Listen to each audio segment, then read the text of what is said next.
You all know that I love real estate, however, sometimes it just presents fun little challenges, and today was one such day.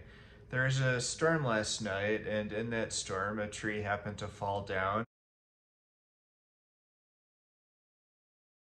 This is something that I noticed in the morning when I went through my little typical routine. One of the things I do is I check the security footage at my 10-unit building, and that's when I first noticed this. Shortly thereafter, I started getting messages from tenants and also from the person who does some cleaning for me who lives around the block.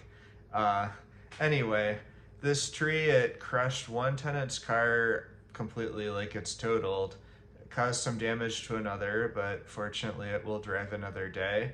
And it did some damage to the building itself that broke a number of windows and damaged the fence.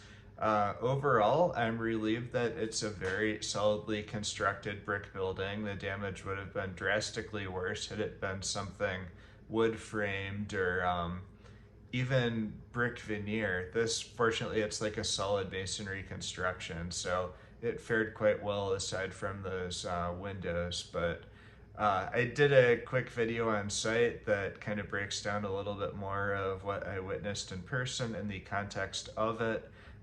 Hint, there was an inspection scheduled at one of the units today that has a broken window.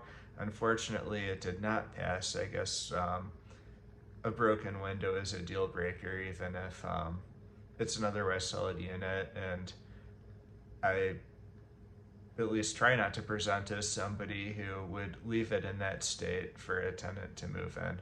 But anyway, I'll cut to that, and I'll also include a few photos here and there so you can get a better idea of what actually went on. So, I have a little bit of a story to tell. I'm over at my 10-unit building right now in an apartment unit that is going to be inspected any minute for an upcoming Section 8 tenant. As you can see in the background, it's in pretty good shape. Was really nice, was ready to go. I mean, still is very nice, but I've had a little bit of a setback thanks to Mother Nature, and we'll step in here and have a look. Just until recently, there was a tree sticking through that window. I cleaned up a lot of the broken glass already, and you know, there are people out there dealing with the tree. You probably saw the tenant's car that got crushed too. I feel bad for him. Some carnage in this room as well. So it's not always sunshine and rainbows in the world of property management. Sometimes you have to work a little bit, and this is one of those days. So get the glass cleaned up. Hopefully the inspector still likes it. Obviously I'm not going to leave it like that, and I think he'll be able to recognize that and look past it. But, you know, fingers crossed.